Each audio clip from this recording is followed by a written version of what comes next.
Salam əziz tələbələr, mən Şəbnəm Qasımova. Bugün sizlərlə test tapşırıqları üzərindən ümumi təkrar edəcəm. Gəlin vaxt itirmədən test tapşırıqlarımıza nəzər yetirək. İlk sualımız informasiyanın kompüterə yazılması üçün verilənlər 75%-i sıxlaşdırılaraq kodlaşdırılır. Daha sonra bu informasiya 64 megabit bölü saniyə sürəti ilə şəbəkə üzrə ötürülür. Əgər informasiyanın ilkin həcmi 800 megabayt olarsa, onu kodlaşdırdıqdan sonra ötürmək üçün neçə saniyə tələb olunur? Hansı ki informasiya əsas anlayışlarına aid olan test tapşırığıdır və bu test tapşırıqlarında həm arxivləşdirmə məsələsi olaraq qeyd olunur, həmçinin də sürət məsələsi olaraq iki, yəni düsturda istifadə edərək yerinə yetirəcəyik. Əvvəlcə görürəm ki, əlimizdə 800 megabayta qədər ilkin həcm var və bu ilkin həcmi 75% də sıxlaşdırmaq lazımdır. Ümumiyyətlə sıxlaşdırmaq nə deməkdir? Yəni arxivləşdirirsən, hansı ki həcm burada azalır, kiçilir. Və arxivləşdirmə məsələlərində yadda saxlamaq lazımdır ki, qalan faizdən işləyirik. Əgər 100%-dirsə, bunun 75%-i sıxılıbsa, 100-dən 75-i çıxıram, yerdə qalır 25%. Və bu 25% mənim qalan faizimdir. 25%. Və burada qeyd edə bilərsiniz ki, qalan faiz. Hansı ki, 800 megabayt həcmə malik olan informasiya var əlimdə. Bu 800 megabayt ilkin həcmdir və bu həcm hər zaman 100% olur. Və arxivləşdirmə məsələlərində bilirik ki, yəni bu sıxılıbsa, kiçilibsə, ona görə çıxdım qalan faizdən işləyirik və deyirəm ki, bu 25%-ə neçə megabayt olar? 25%-ə x megabayt. Və tənasüblə buradan x-i tapıram. 800-ü 25-ə vurub 100-ə bölürəm. 800 vurulsun 25 bölünsün 100. 100-lə 25 ixtisar gedir. Hansı ki burada qalır 4. 800-ə 4-dən ixtisar gedir. Qalır 200 megabayt. Həcmimi aldım. İndi əlimdə həcm var. Yəni sıxlaşdırdıqdan sonra bu informasiya 64 megabit bölü saniyə sürəti ilə ötürülmüşdür. Və ötürülməz üçün neçə saniyə tələb olunur soruşulur. Biz bilirik ki, sürət məsələsində sürət bərabərdə həcm bölünsün zaman. Zamanı tapanda nə edirik? Zamanı tapanda bu səfər həcmi sürətə bölmüş oluruq. Həcmimi tapmışam. 200 megabaytdır. Sürətimi isə 64 megabit bölünsün saniyədir. Bunlar ayrı-ayrı ölçü vahidləridir. Biri megabaytdır, biri megabitdir. 1 megabitimiz ümumiyyətlə 220 bitdir. 1 megabayt isə 223 bitdir. Bunları çevirmək üçün deyə bilərik ki, birinci ilə birinci, ikinci ilə ikinci. Məsələn, megadan megaya eynidir, baytdan bitə çevir. Yəni 200-ü vur 8-ə böl 64-ə. Qısa belə də həll edə bilərsiniz və yaxud da hər ikisini bitə gətirmək nə edə bilərsiniz? Çünki megabitdir, kilobitdir, gigabitdir və terabitdir. Bunlar yalnız bitə gəlir. 1 kilobit 210 bitdir, 1 megabit 220 bitdir, 1 gigabit 230 bitdir, 1 terabit 240 bitdir. Ona görə 200 megabayt. Bəs 1 megabaytımız neçə bitdir? 1 megabaytımız 223 bitdir. Ona görə 200 vurulsun, 223 qeyd edirəm, bölünsün, 64 vurulsun, 220 qeyd edirəm. Niyə? Çünki hər ikisinin ölçü vahidi olaraq bitə gətirirəm. İndi artıq biz eyni ölçü vahidlərini toplayıb çıxıb vurub bölə bilirik. Eyni ölçü vahidlə gətirdikdən sonra artıq bunları bölə bilərəm. 223-dən 220 ixtisar gedir. Burada qalır 2-nin kubu 8. 64 də 8-də ixtisar gedir. Burada qalır 8. 200 də 8-dən ixtisar gedir. Qalır 25 saniyə. 25 saniyə. Doğru variant D variantında göstərilmişdir. Növbəti test tapşırığımıza nəzər yetirək. Hansı ki, say sistemlərinə aid olan test tapşırığıdır. 16-lıq say sistemində verilmiş 3 rəqəmli ədəd, tutalım 16-lıq say sistemində hər hansı bir 3 rəqəmli ədəd verilir. Təkli sinifi, onluq sinifi və yüzlük sinifi. Məsəl üçün, tutalım A7, 8 ədədi 16-lıqda verilib. Bu 3 rəqəmli ədədi yaddaşdan silərək yerinə 8-lik say sistemində neçə rəqəmli ədəd yazmaq lazımdır ki, yaddaş tutumunda hər hansı artım olmasın. Biz bilirik ki, 16-lıq say sistemi 2 üstü 4 olduğundan hər simvoluna yaddaşda 4 bit yer ayrılır. 4 bit, 4 bit və 4 bit. Birlikdə bu ədəd yaddaşda 12 bit yer tutur. Amma 8-lik say sistemi isə 2-nin kubu olduğundan hər simvoluna yaddaşda 3 bit yer düşür. Yəni 3 rəqəmli ədəd olsa 3, 3, 3. Hansı ki 9 bit eləyər. Amma 16-lıq say sisteminə bərabər ədəd olması üçün deməli 4 rəqəmli ədəd yazmağım lazımdır. Hansı ki tutalım 1, 2, 4, 7. 8-i də yazıram. Hərəsi 3 bitdən. 3, 3, 3, 3. Yaddaşda 12 bit edirmi? Edir təbii ki. Ona görə 16 say sistemində 3 rəqəmli ədəd 8 say sistemində 4 rəqəmli ədədi ilə eyni yaddaş tutumuna malikdir. Hər hansı bir artım olmasını istəmirlərsə, demək ki 8 say sistemində 4 rəqəmli ədəd yazmaqları lazımdır. Doğru variant B variantında göstərilmişdir. Növbəti test tapşırığımız isə kompüterin texniki təminatı olan bölməyə aiddir. Element bazasına əsasən elektron hesablam maşınlarının inkişaf tendensiyası ardıcıllığını göstərir. Ümumiyyətlə bizim birinci nəsil kompüterlərimizdə elektron lampalardan istifadə olunub. Element bazası olaraq elektron lampalı elementlər. Bu birinci yazılacaq. Birinci nəsil kompüterlərin element bazasıdır. Daha sonra diod, yarımkeçirici diodlar, tranzistorlar ikinci nəslin element bazasıdır. Bu ikinci nəsildir. İntegral sxemlər üçüncü. Böyük və çox böyük integral sxemlər isə 4-cü nəslin element bazasıdır. Ona görə 2, 4, 1 və 3 yazılır. 2, 4, 1, 3 də B variantında göstərilmişdir. Növbəti test tapşırığımızda yenə kompüterin texniki təminatı bölməsinə aid olan, hansı ki periferi qurğularına aid olan test tapşırığıdır. Xaric etmə qurğularını soruşur. Skaner ümumiyyətlə kağız üzərindəki informasiyanı kompüterə daxil edən qurğudur, yəni giriş qurğusudur. Xaric etmə deyil. Printer isə kompüterdəki informasiyanı kağız üzərinə xaric edən qurğudur, yəni xaric etmə qurğusudur. İdarə pultu. İdarə pultu böyük ölçüdə kompüteri idarə edən pultdur. Ona görə xaric etmə qurğusu hesab olunmur. Ana plata xaric etmə qurğusu deyil. Üzərində vacib qurğular yerləşir. Sistem interfeysi. Bu, mərkəzi hissə ilə periferi hissəsini əlaqələndirən interfeysdir. Ona görə xaric etmə qurğusu deyil. Prosesor kompüterimizin beynidir. Xaric etmə qurğusu deyil. Plotter isə printerin böyüdülmü, yəni böyük ölçüdə kağızları çap edən qurğudur. Yəni kompüterdəki informasiyanı kağıza çap edir, amma böyük ölçüdə A0, A1 formatında olan kağızlardan söhbət gedir. Reklam kağızları, xəritələr plotterdən çap olunur. Ona görə doğru variantlar 4 ilə 5 Y variantında göstərilmişdir. Növbəti test tapşırığımıza nəzər yetirək. Alqoritmin əsas xassələrinə aid uyğun olan təyinat müəyyən edin deyirsə, bu alqoritm bölməsinə aid olan test tapşırığıdır. Alqoritmin və biz bilirik ki, 4 əsas xassəsi var. Müəyyənlik, hansı ki determinlik, kütləvilik, nəticəvilik və diskretlik. Burada 3 xassəsindən aid edilir və ona uyğun test tapşırıqları seçəcəyik. Diskretlik. Alqoritmdəki addımlar və onları təşkil edən əməliyyatlar sonlu sayda olmalıdır. Ümumiyyətlə, alqoritm sonlu sayda addımlar ardıcıllığıdır. Yəni, sonlu sayda olması lazımdır ki, biz nəticəyə gəlib çıxa bilək. Və bu test tapşırığını mən heç birinə aid edə bilmərəm, çünki burada nəticəvilik xassəsi yoxdur. Ona görə bu bəndə çıxıram. Müəyyən məsələnin həlli üçün tərtib olmuş alqoritm həmin sinifdə olan bütün məsələlərin həlli üçün yararlı olmalıdır. Bu kütləvilik xassəsinə aiddir. Kütləvilik xassəsi qarşımıza 2 tələb qoyurdu. Deyirdi ki, alqoritm elə qurulmalıdır ki, həmin tip məsələlərin həllində yararlı olsun. Yəni bütün məsələlər üçün bu yol keçərli olsun, o tipdə olan məsələlər üçün. İkinci tələb o idi ki, alqoritm elə qurulmalıdır ki, hər kəs tərəfindən başa düşülə bilən olsun. Bu B bəndini mən kütləviliyə aid edirəm. Məsələlərin həllini yerinə yetirmə alqoritmi ayrı-ayrı əməliyyatlara bölünür. Bu diskretlik xassəsidir. Birinci C variantı yazıram. Alqoritm elə təsvir olunur ki, ondan bütün mütəxəssislər istifadə edə bilir. Bu kütləvilikdir. Hər kəs tərəfindən istifadə oluna bilir. Çünki alqoritmin hər bir addımı dəqiq və bir qiymətli olmalıdır, müəyyənlikdir. Yəni müəyyən olmalıdır. Hər bir addım qəti və bir mənalı olmalıdır. İkinci də Y variantı yazıram. 1-ə S, 2-yə Y, 3-ə B, D. Burada görürəm ki, C variantında göstərilmişdir. Növbəti test tapşırığımıza nəzər yetirək. Növbəti test tapşırığımız hansı ki 31 nömrəli sual, o da alqoritmə aid test tapşırığıdır. Alqoritmin yerinə yetirilməsindən sonra A dəyişənin qiymətini təyin edin. Hansı ki biz burada artıq gördük ki, bu dövr alqoritmik struktura aiddir və birinci şərt sonra hesablama gəlirsə, deməli ön şərtli dövr alqoritmik strukturdur. A bərabərdir 2, B bərabərdir 4 verilib. Mən burada B-nin yerinə şərtə qoyub yoxlayıram. B-nin qiyməti 4-dür. 4 9-a bərabərdirmi? Deyirəm ki, 4 9-a bərabər deyil. Yox. O zaman yox qoluna düşürəm. B-nin qiyməti 4 idi. 4-ün üstə 1 gəlirəm. B-nin qiymətini artıq alıram 5. Bu deməkdir ki, əvvəlki qiymətini unutdum.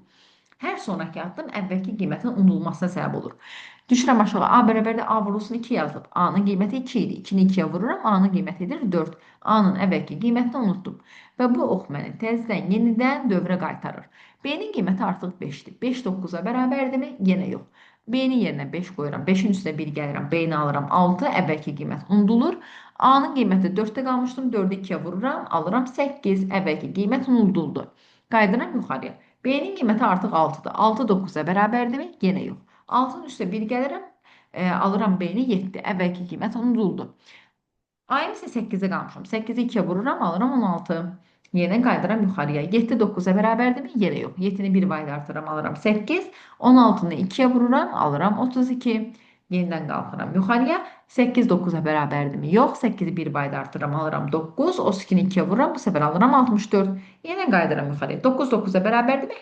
Hə qolu ilə çıxıram və hə qolu ilə çıxanda A-nın dəyişəninin, sonuncu dəyişənin qiymətini istədiyinə görə sonuncu dəyişən A-da 64. O da A variantında göstərilmişdir.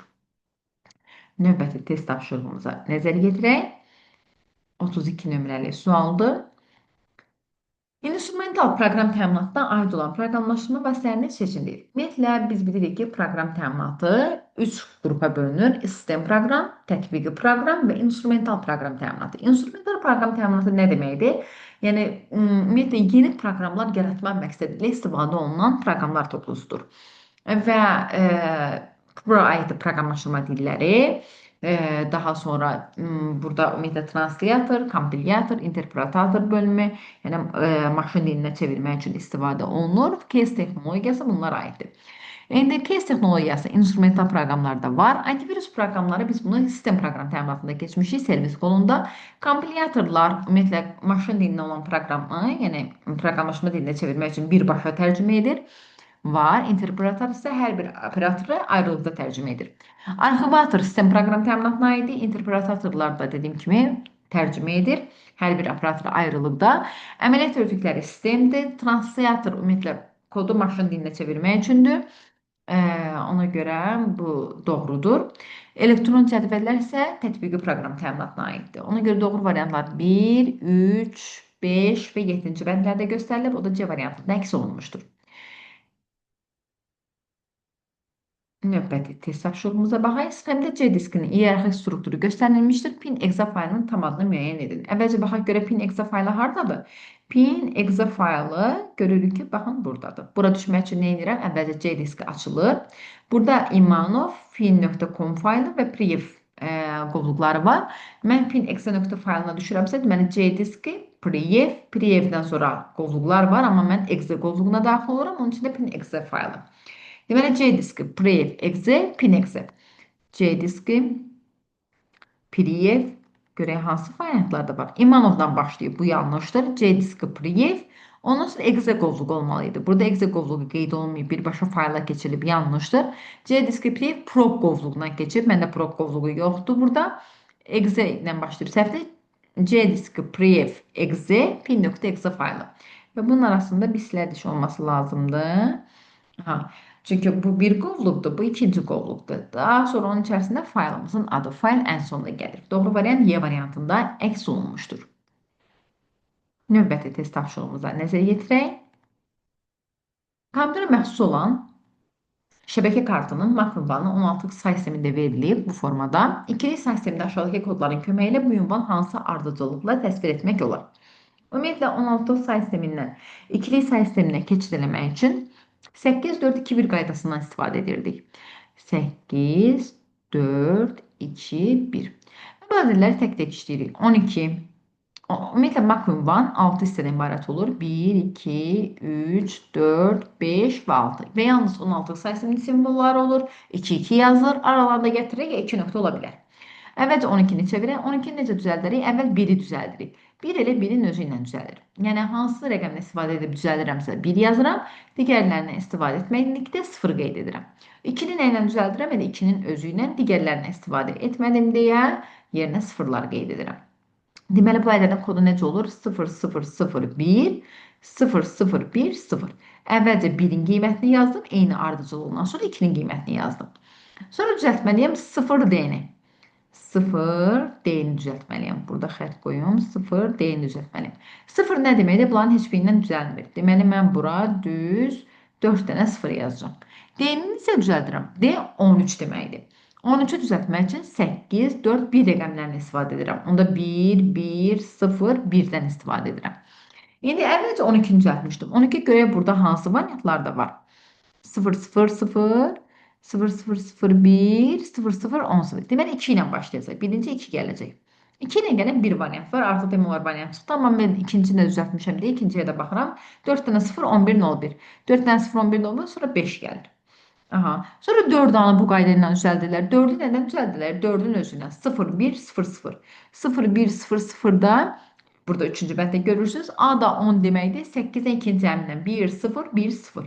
Sonra 3 gələcək. 2, 5, 3. Daha sonra 6, 4, 1 bu formada həyata keçirilir. Yəni 8, 4, 2, 1 qaydası ilə ədədləri 16-lıqdan 2-yə çeviririk. Adi bildiyimiz say sistemidir artıq.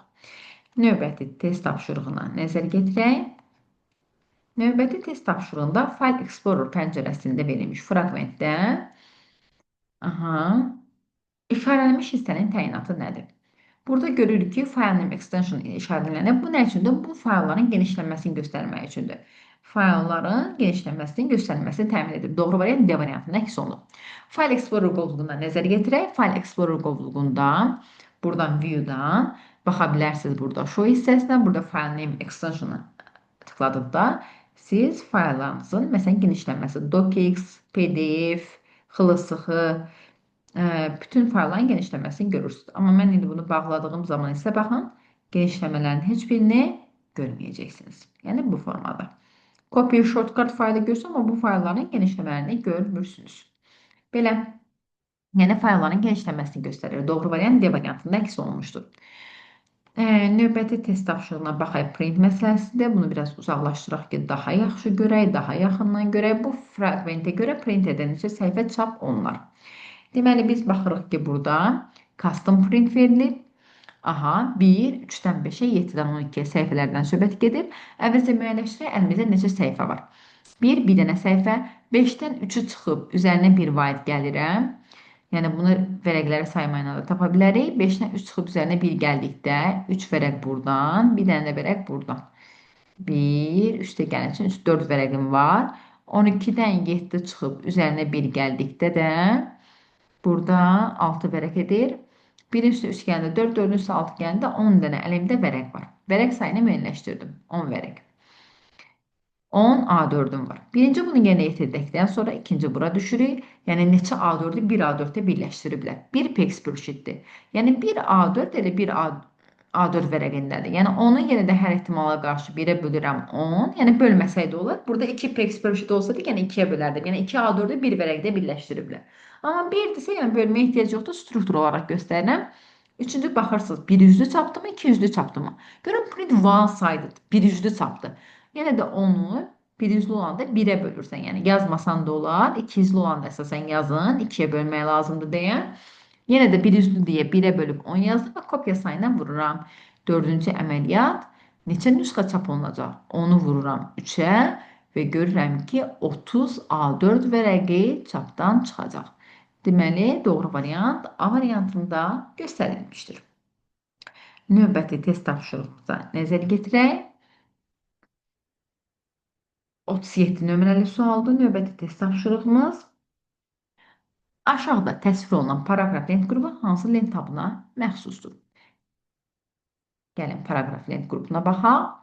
Bu paraqraf lent qrupu pi işarəsindən də yadda saxlamaq lazımdır ki, home lent tabında təsvir olunur. Hansı ki, biz burada da göstərirəm, home əsas lent tabında paraqraf lent qrupudur. Baxın, bu formadadır. Paraqraf lent qrupu 2 lent tabında olur. Bir home'da, bir layout'da. Sadəcə layout'dakı daha qısadır. Yəni burada abzasların təyini və sətirlər arası məsafə təyin olunur, amma home'dakı daha genişdir və bunu pi işarəsi ilə demişəm ki, yadda saxlayın. Ona görə bu paraqraf home lent tabında göstərilmişdir. 38 nömrəli sual. Word 2019 mətn prosesində hazırlanmış sənədin ilkin variantı 4 abzasdan ibarətdir. Yuxarıda qaydada ardıcıl düzülmüş abzaslar üçün aşağıdakı əməliyyatlar yerinə yetirilir. Gəlin baxaq. İkinci abzas seçilir. Baxın, bu ikinci seçildi. Və Ctrl-X düymələri birgə basılır. Ctrl-X o deməkdir ki, yəni yer dəyişmə. Yəni bu buradan silinəcək. Aha, daha sonra birinci abzasın əvvəlinə kursor gətirilir. Yəni bura kursor gətirilir. Ctrl-V olunur. Yəni ikinci abzas bura yapışır. Daha sonra Enter düyməsi basılır. Aha. Üçüncü abzas seçilir. Baxın, üçüncü abzas seçilir. Ctrl-C olunur. Ctrl-C olanda elə olduğu kimi qalacaq, köçürülmədir çünki. Dördüncü abzasın əvvəl sonuna gətirilir. Baxın, bura sonuna gətirilir. Əvvəlcə Enter düyməsi, bir dənə aşağı düşəcək və Ctrl-V. Yəni, üçüncü abzas bir dənə buradan yazılacaq. Sonra dördüncü abzas seçilir. Baxın, bu dördüncü abzas seçilir. Delete olunur. Yəni, bu buradan silinir. Aha, sonra 1, 2, 3-cü, 4-cü kimi qeyd olunan iki nömrələməyə görə abzasların yeri düşür. Deməli, əvvəlcə ikinci abzas görsənəcək, sonra birinci abzas, sonra da üçüncü abzas. 2, 1, üçüncü abzas və bu əməliyyatlar yenidən həyata keçirildi də. Dördüncü abzasın sonuna gətirək bizə Enter, Ctrl V. Aha, üçüncü burada qarışdı. Bir dəqiqə. Bunu bir dənə yuxarı verim. Burada mən yaza eləyim ki, qarşılıq olmasın. Deməli, ikinci abzas seçildi. Ctrl X olundu. Bu silindi buradan. Və birinci abzasın əvvəlinə gətirildi. Ctrl V olundu. İkinci abzas buradan yazıldı. Enter düyməsi tıklanıldı. Üçüncü abzas seçildi. Bu olduğu kimi qalır. Sonra Ctrl C olunur. Kopyalanır və dördüncü abzasın sonuna gətirilib. Enter'i basıram, Ctrl V edirəm. Üçüncü abzas buradan yazılır. Daha sonra dördüncü abzas seçilir, delete olur, gedir. Bu getdi. Aha. Deməli, ikinci abzas, birinci abzas, üçüncü və üçüncü abzas görsənir. 2, 1, 3, 3. Doğru variant D variantında göstərilir. Əyani şəkildə də bunu sizə göstərim. Hansı ki bir Word dokumenti açım. Deməli, burada nə edirəm? Elə olduğu kimi yazıram. Məsələn, birinci abzas belə yazaq. Birinci abzas. İkinci abzas. Üçüncü abzas. Və dördüncü abzas. Aha. Deməli, əvvəlcə ikinci abzas seçilib, Ctrl X olunub. Ctrl X oldu. Birinci abzasın əvvəlinə gətirildi. Ctrl V olundu. Etdim. Daha sonra üçüncü abzasını bizə demişdi ki, ikinci nədir? Sonra birinci abzasın əvvəlinə getirilir, Ctrl V olunur, elədim. Sonra üçüncü abzas seçilir, Ctrl C olunur. Üçüncü abzas seçilir, Ctrl C olunur. Daha sonra dördüncü abzasın əvvəlinə gətirilir, Ctrl V olunur. Daha sonra Enter demişdi, tıkla, sonra Ctrl V ilə. Sonra dördüncü abzas seçilib, delete olunur. Baxın, 2, 1, 3, 3 bu şəkildə düşmüş olur. O da D variantında göstərilmişdir. Tam ardıcıllıq formatında sizə göstərilmiş oldu. Növbəti test tapşırığına nəzərə yetirək. 39 nömrəli sualdır. Kompüter qrafikasının növləri və proqramlar arasındakı uyğunluğu müəyyən edin. Ümumiyyətlə, kompüter qrafikasının 4 növü var. Raster, vektor və fraktal qrafika. Və bunu da sizə nəzər çatdırım ki, raster qrafikası piksellərdən, nöqtələrdən təşkil olunub, vektor qrafika xəttlərdən təşkil olunub, regular struktur əsasında yaradılan qrafikadır.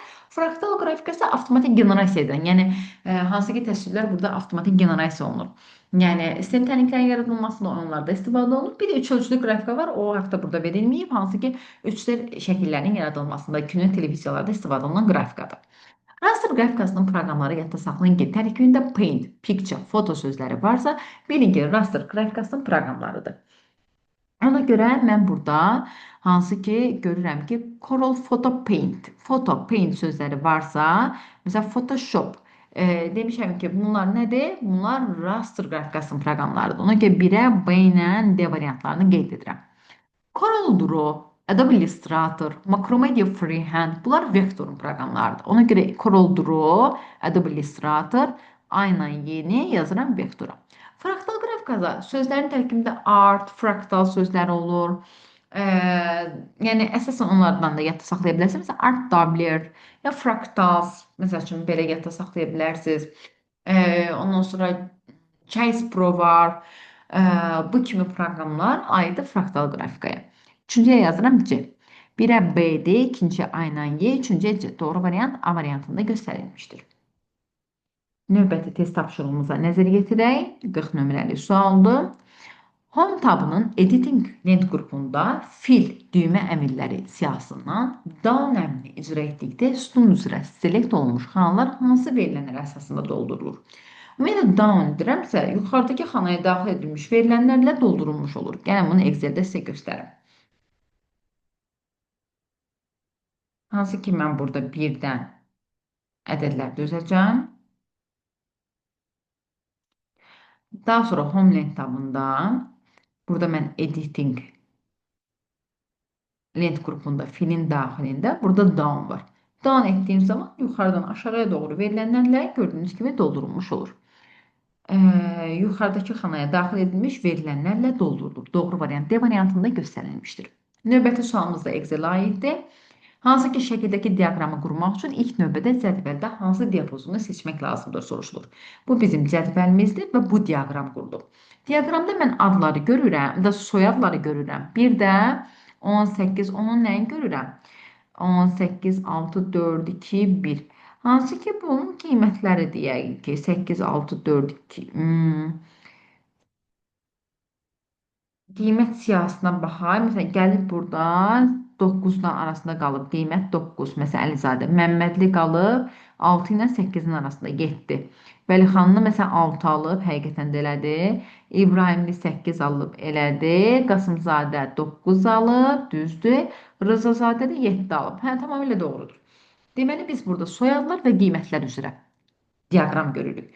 Deməli, B2 xanasından B7 xanasına qədər olan soyadlar və Y2 xanasından Y7 xanasına qədər olan qiymətlər ardıcılığı verilir. Yəni, onun diapazonu çəkilib.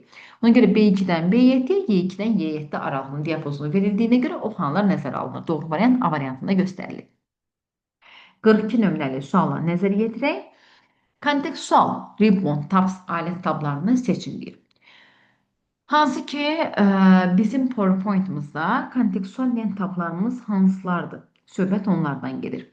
Home əsas lent tabıdır. Ona görə bu bəndə çıxıram. Layout kontekstual lent tabıdır. Məsələn, cədvəl əlavə etdiyimiz zaman dizayndan layout açılır.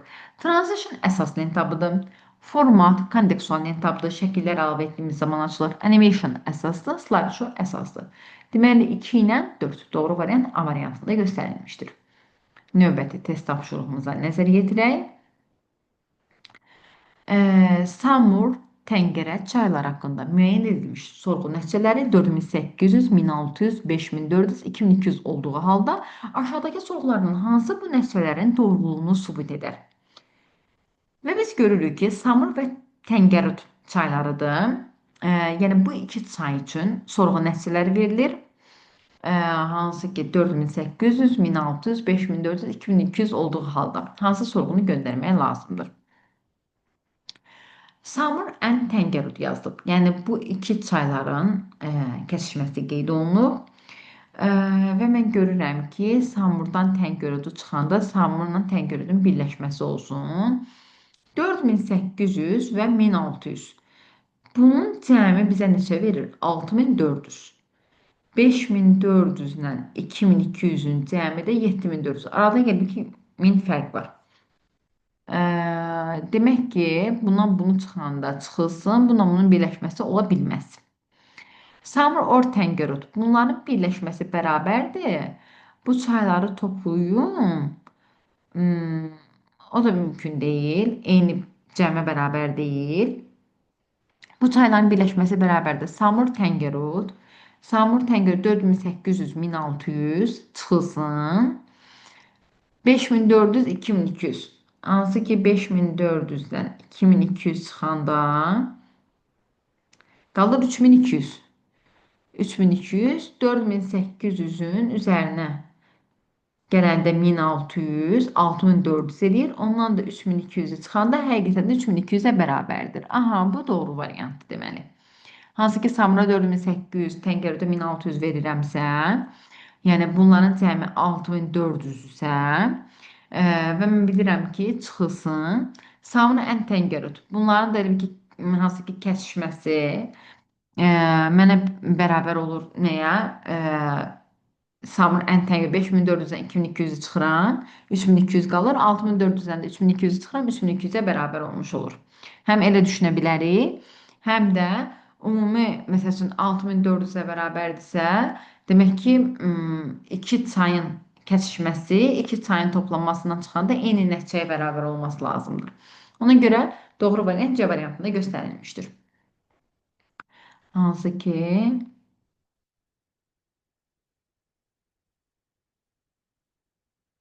yəni növbəti test tapşırığına nəzər yetirək. Növbəti test tapşırığı 44 nömrəli sualdır. 44 nömrəli sualda deyir ki, yaddaşın müəyyən hissəsində bir ümumi ad altında saxlanılan verilənlər yığınına aşağıdakı adlardan biri verilir. Yəni siz hansı ki,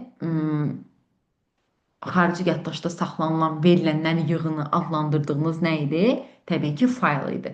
Yəni yaddaşın müəyyən bir hissəsində, yəni xarici yaddaş qurğularında saxlanılan verilənlər yığını adlanır fayl. Doğru variant Y variantında göstərilib. Səhifəyə nömrənin yerləşdirilməsi imkanı hansı lent qrupunda əks olunur? Ümumiyyətlə, səhifəyə nömrə yerləşdirmək istəyiriksə, bunu insert lent tabından həyata keçiriləcək. Word proqramında, ümumiyyətlə, insertdə, burada page number əmri də var və yaxud da header footerin özündən də həyata keçirə bilərsiniz. Header footerdən page number etdiyimiz zaman bizim səhifələrimiz burada nömrələnmiş olur. Bütün səhifələri nömrələnmiş oldu. Ona insertdən header footer. Doğru variant B variantında lent qrupu dediyinə görə insert header footer lent qrupunu həyata keçiririk. Amma belə normalda insertdən page numberdan da burada header footer yəni net qrupun içində header footer və page number da götürə bilərsiniz. 3 əmrin 3-ü də var. Yəni header footeri açanda kontekstual lent tab olaraq page number burada yerinə yetirilir. Amma page number'ı burada da yerinə yetirə bilərsiniz. Əsas odur ki, insert lent tabı header footer lent qrupundan həyata keçirilir. Doğru variant B variantında göstərilir. Növbəti sualımıza nəzər yetirək. Əsas baza şəbəkə topologiyalarını seçin deyir. Ümumiyyətlə bizim əsas topologiyalarımız şindir, ulduzvaridir, bir də halqadır. 2, 4, 5-ci bəndlərdə göstərilmişdir. Verilənlər bazasının fraqmenti bu formada verilir və görürəm ki, burada yazılır boyu 165-dən kiçik olanlar. Boyu 165-dən kiçik olanlar or 175-dən böyük olanlarla. Hansı ki 165-dən kiçik olan 160 var burada. 6-cı 165-dən kiçik olan da yoxdur. 175-dən böyük olanlar. 175-dən böyük olanlar 2. Bura oraya yazacağım. 2. Daha sonra 4. Daha sonra yoxdur. Or nə deməkdir? Yəni 2, 4, 6. Əvvəlində not var. Bu deməkdir ki, yəni bu sətirlər deyil, yerdə qalan sətirlər. Yerdə də hansı sətirlərimiz qalıb bizim? 1, 3, 5, 7 və 8. Deməli ki, bizim 1, 3, 5, 7, 8 sətirlərimiz bu sorğuya cavab verir. Məsələn, yazıların sayı neçə olar? 1, 2, 3, 4, 5. 5 yazı sayı, yəni 5 sətir, yazı sətir deməkdir. Yəni 5 yazı bizim sorğumuza cavab verir. Cavab olacaq 5. Növbəti test tapşırığına nəzər yetirək. 48 nömrəli sualdır. 48 nömrəli sualda deyir ki, hansı hallarda fayl mübadilə buferindən düşmür? Ümumiyyətlə, cut, copy, paste shortcut bunlar mübadilə buferi əmrləridir. Yəni, çünki cut edirəm, Ctrl-X, yer dəyişmə edirəm, mübadilə buferinə düşür. Copy edirəm, köçürülmə edirəm, mübadilə buferinə düşür. Və klaviaturadan Ctrl-V etdikdə mübadilə buferindən düşür. Nə zaman mübadilə buferinə düşmür? O zaman ki, sən File Explorer'da faylı sürükləyərək digər qovluğa götürürsən, bu move əmridir çünki və yaxud da kontekst menudan send to əmrini icra edildikdə, bəli, bu da move siyahısına aiddir. Yəni send to elədiyimiz zaman göndərilmə olduğuna görə, yəni burada heç bir halda mübadilə buferi olmur. Send to gedir çünki. Ya File Explorer'dan sürükləyərək digər qovluğa köçürdüyün zaman move edirsən, shift düyməsi basal da edə bilərsən. Bir də Ctrl düyməsi basal da köçürə bilərsiniz. O zaman da copy to olur. Yəni copy to'dur, move to'dur, send to da göndərilməkdə, Bluetooth üzərindən, mail üzərindən, yəni göndərilmədə bu halların heç birində mübadilə buferindən düşməz. Yəni 2, 5-ci bəndlərdə mübadilə buferinə düşmür. Növbəti bənd burada varmı? Yoxdur. 2, 5-ci bəndlər. Cavab olacaq orada 2, 5. Növbəti test tapşırığına nəzər yetirək. 49 nömrəli sualdır. Hansı ki cədvəldə axtarış sisteminə verilmiş sorğuların müvafiq axtarış nəticəsində internetdə tapılmış səhifələrin sayı verilir bu formada. Aha, qərənfil sorğusu necə səhifə tapılar? Biz bilirik ki, iki çoxluğu, bu çoxluq mövzusuna aiddir. Yəni dediyimiz əslində internetin qlobal şəbəkələrinə aiddir. Yəni iki çoxluğu toplayanda güllər qərənfil bərabərdir onların birləşməsi və kəsişməsinin cəminə. Hə, güllərin balı nə qədərdir? 2100. Mən burada güllərin yerinə qoyuram. 2100. Qərənfilin balı nə qədərdir? Onu zaten axtarıram. Qərənfil bərabərdir. Güllər olur qərənfil nə qədərdir? 3600. Üstə gəlinsin. Ən qərənfil 1300. Yəni iki çoxluq düşünün. Hansı ki, burada sizə göstərəcəm. Yəni iki bir çoxluq düşünün. Məsəl üçün, burada olsun güllər, bu olsun qərənfil.